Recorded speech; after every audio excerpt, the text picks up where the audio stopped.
Así para el bloque político. Adelante, Cristian. Gracias, Mónica. Pedro. Amigos, muy buenas noches. Arrancamos con el comentario político y quiero primero, digamos, hacer un comentario vinculado también a que no vayan a dejarse sorprender, no creo que lo vayan a hacer, dicho sea de paso, ni la Fiscalía, ni la Policía, ni sobre todo el Poder Judicial respecto del caso de los hermanos Valdivia Montoya, que es el caso obviamente de la famosa fiesta del ex congresista Paul García, novio, amigo, ¿no? Acquaintance, como dicen los gringos, de la congresista Roselia Muruz, vicepresidencia, que ya tarde, ¿no? Bastante tarde, pero recién empieza a arrepentirse de haber ido a la fiesta. Después fue de boleto al homenaje al congresista Hernando Guerra García en el Congreso de la República. En fin, todo mal lo de Roselia Muruz, pero no es solamente el caso particular de ella. Ella creo que es el ejemplo ¿no? del cual podemos generalizar a la mayoría de congresistas. Gente que no está preparada, gente que por ahí, digna calle la puso porque su marido había sido antes congresista, era un hombre poderoso en el partido Podemos. A Roselia Muruz la puso su papá, que en paz descanse, que también fue congresista. Entonces, todo mal. Roselia Muruz se ha caracterizado por los TikToks. Pero bueno, vamos a centrarnos en el tema de fondo, que es una persona muerta, ¿ok? Y los acusados o el acusado vinculado a una familia, los Valdivia Montoya, que empiezan a aparecer, son 7 hermanos. 5 hermanos, 4 de ellos ahora son personas públicas. ¿Por qué? Lo saca bien el diario El Comercio el día de hoy. De Graciela Villasís, quien había estado investigando el caso Ayonia hace buen tiempo. El de las pruebas rápidas que se habría cobrado con la ayuda del gobierno de turno. Alberto Tarola, el exministro de Trabajo Adrián Sen, una persona vinculada a salud. Hay mucho ahí todavía por investigar, pero lo que queda claro es que Carlos Valdivia, quien era el dueño de Ayonia, con su hermano Marco, que le había prestado y que luego se levantó casi 17 millones de soles, son todos hermanos de las 2 personas que han estado involucradas en el asesinato de este chico periodista en la fiesta del ex congresista Paul García, que es pareja, amigo de la vicepresidenta Rosely Muruz. Y aquí va un poquito el comentario, porque me parece que a la policía, a la fiscalía y al juez y a ustedes, amigos, no se les puede escapar el detalle que parece haberse armado una componenda entre los hermanos Valdivia Montoya, porque ahora sabemos quién finalmente ha disparado y ha generado la muerte de el periodista Cristian Enrique Tirado el día domingo, madrugada del domingo, ¿no? La fiesta que había arrancado sábado en la tarde. No es quien el día domingo creíamos que era el señor Pedro Narciso Valdivia, sino el que habría disparado, el que ha disparado ha sido el hermano, el señor Abel Valdivia, que dicho sea de paso, en la mañana del domingo, en la madrugada del domingo, pieza en polvorosa y se fue a Colombia. Esta no ha habido. Claro, el abogado y el hermano dicen que va a volver. Eso no lo sabemos. Lo que queda claro es que hicieron una componenda, lo que para mí claramente es una componenda, entre los hermanos para darle tiempo a quien había disparado, a quien mató a Cristian Enrique Tirado, para que se fugue a Colombia. Entonces, ahora que sabemos bien que el que está preso no disparó y que efectivamente dice, porque él claramente sabía que en la prueba de absorción atómica va a salir negativo. Pero lo que me parecería ilógico y una locura es que se le dé libertad como su abogado pretende. Ojo al piojo. Primero, vamos a ver lo que dijo el abogado. El abogado, el señor Eduard Álvarez, inteligente, ¿no? Parte de la estrategia que ya estaba armada. El diario Expreso lo cita, dijo en una entrevista en Canal N, que su defendido debería quedar en libertad porque el verdadero autor del disparo que acabó con la vida de Cristian Enrique Tirado fue su hermano Abel. Y tiene toda la razón. Y bien que confiese que quien disparó no fue su patrocinado, sino el hermano. Pero se equivoca de cabo a rabo cuando dice que debe quedar libre por no haber sido quien disparó. Porque para cualquier policía con sentido común, quedaría claro que esto ha sido un arreglo entre los hermanos para darle tiempo al otro hermano de poder escapar a Colombia y que este hermano se haya entregado a la comisaría. Porque lo curioso es que sabemos que el hermano Pedro Narciso Valdivia, que está detenido, él no fue capturado. Él mismo se ha ido a entregar a la policía.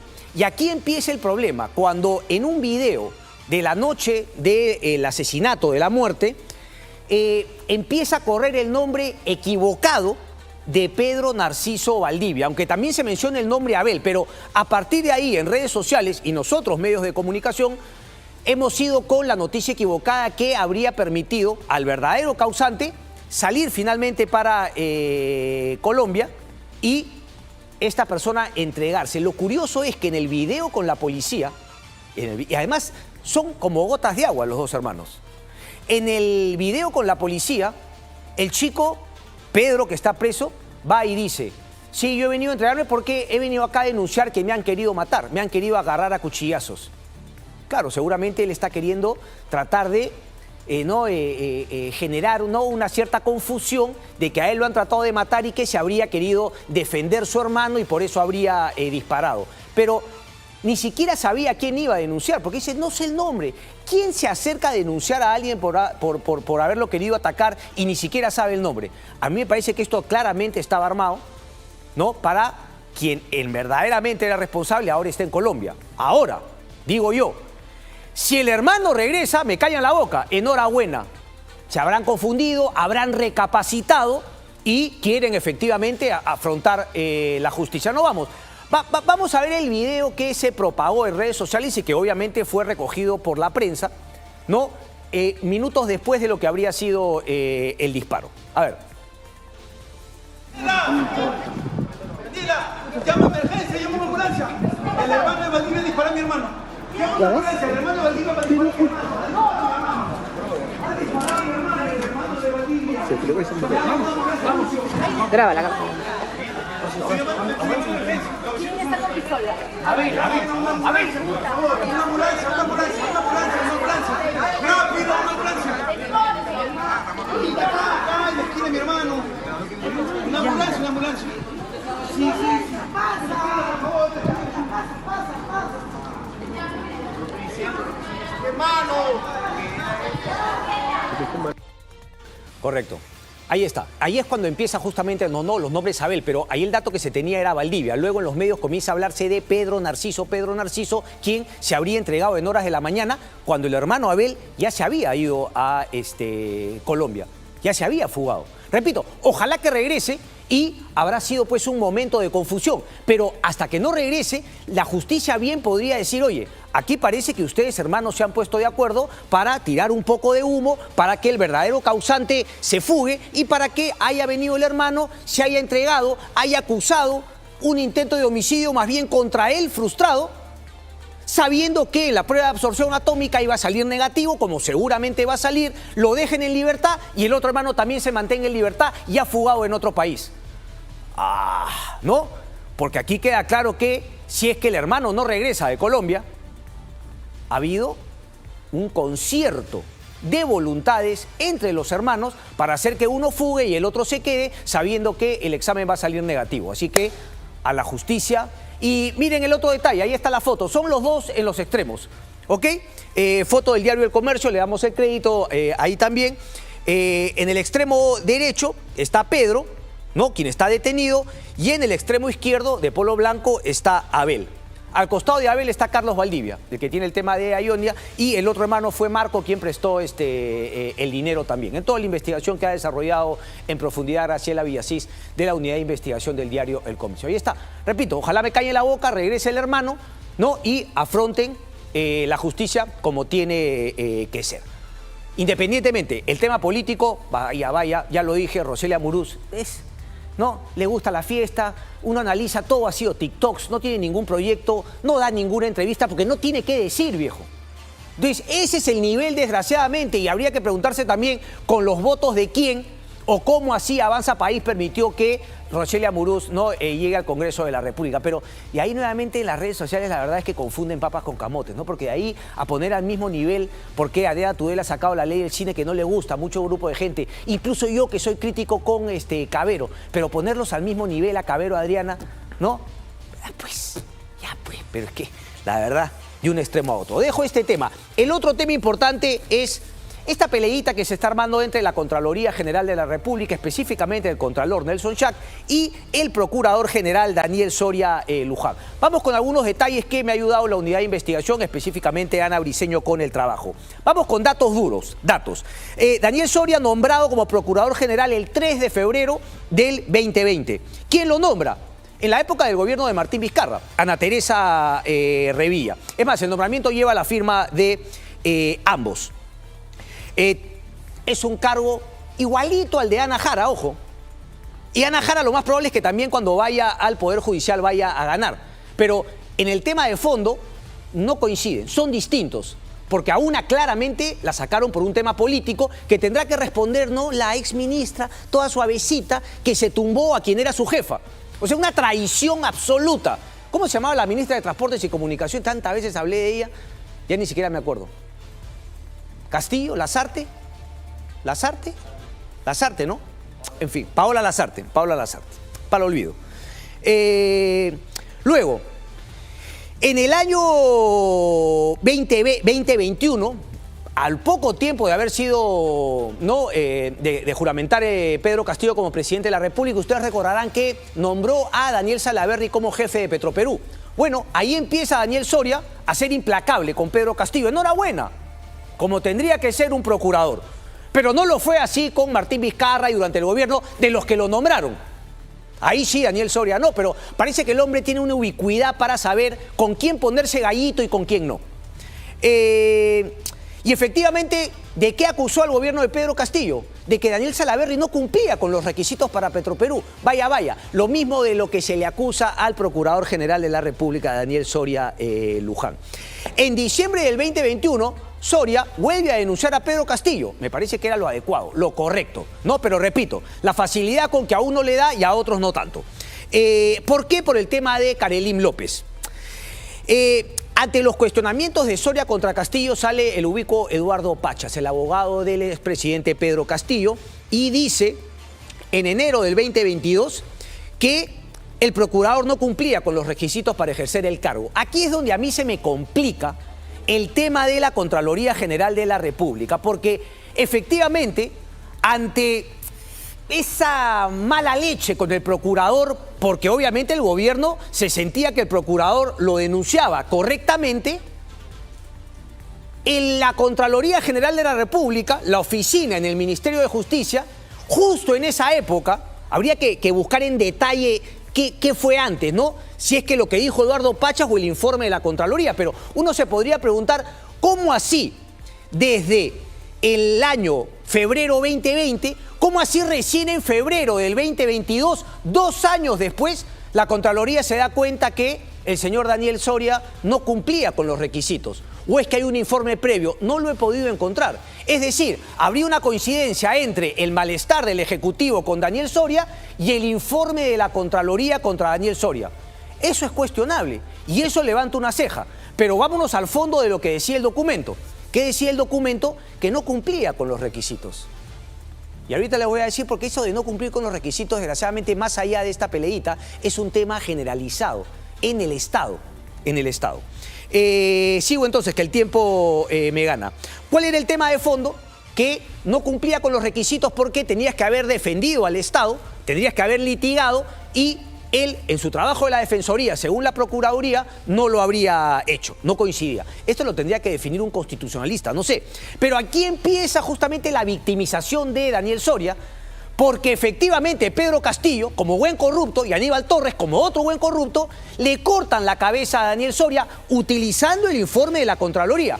Pero lo hacen mal, porque según el constitucionalista Víctor García Toma, lo que debió hacerse no fue cesarlo en el cargo, porque para cesarlo en el cargo, las causales están escritas sobre papel y ninguna de esas era la causal.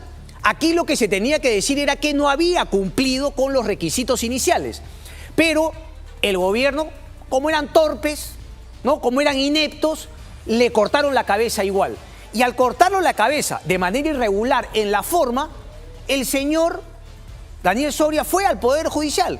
Y el Poder Judicial efectivamente le dio la razón, pero no le dio la razón en el tema de fondo respecto de que sí cumplía con los requisitos. Ahí es donde miente en una entrevista con RPP.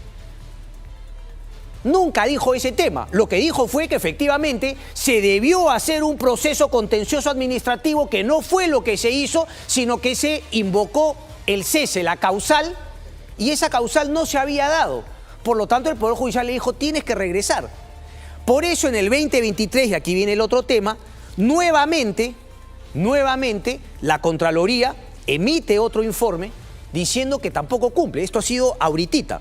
Pero antes hay un detalle que también, digamos, no lo aclara muy bien Daniel Soria, y quienes lo han entrevistado parece que no lo tienen claro. Salió el 4 de marzo de este año un decreto legislativo que dictaminaba evaluar a funcionarios públicos para ver si es que cumplían con los cargos, ¿no? Esta ley de idoneidad en el cargo, vamos a llamarla de alguna manera.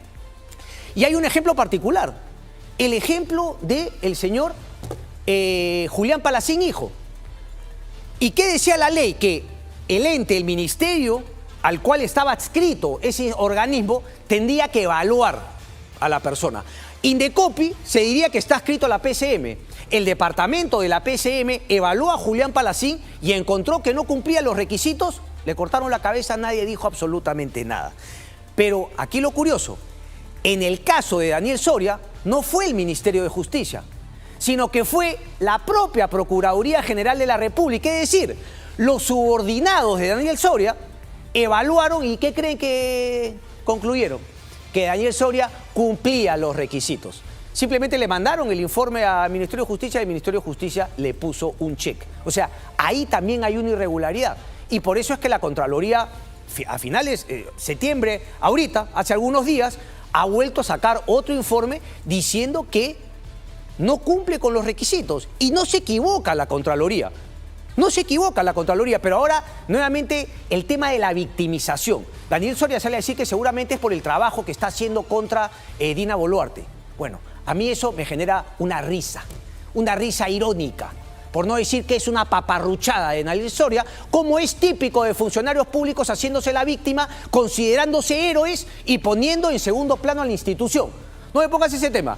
¿Y por qué digo que es esto? Porque ¿quién creen que fue el abogado? Y claro, ahora el propio Soria dice que ya renunció y que ya no trabaja, pero ¿quién creen que fue el abogado de Daniel Soria para que el Poder Judicial lo devuelva a la Procuraduría? Ponme la foto, el fotón, por favor, y con esto termino. ¿La tenemos? No la tenemos. La más importante, ahí está. Me voy a arrimar acá para terminar.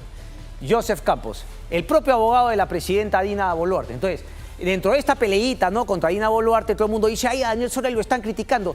Vinculado con Joseph Campos, viejos. Y recordemos que quien hacen los trabajos son los procuradores también debajo. O sea, no todos los procuradores hacen lo que Soria les diga. Ahí habrá un procurador que efectivamente se ha puesto duro con el tema de Dina Boluarte. Pero lo que yo cuestiono es la victimización y la manipulación de la institución de la Procuraduría para que el señor Soria se haga la víctima y quiera decir que a él lo sacan por el trabajo tan duro que hace contra Dina Boluarte. Mentira, viejo. Estabas recontra amarrado con Joseph Campos, quien ahora es el abogado de la presidenta de la República, Dina Boluarte. A ver si es que todos los que hablan alegremente de que Soria es una víctima incluyen ese punto en su ecuación. Termino el tema porque el tiempo me ganó y es momento también los deportes con Coqui González. Adelante.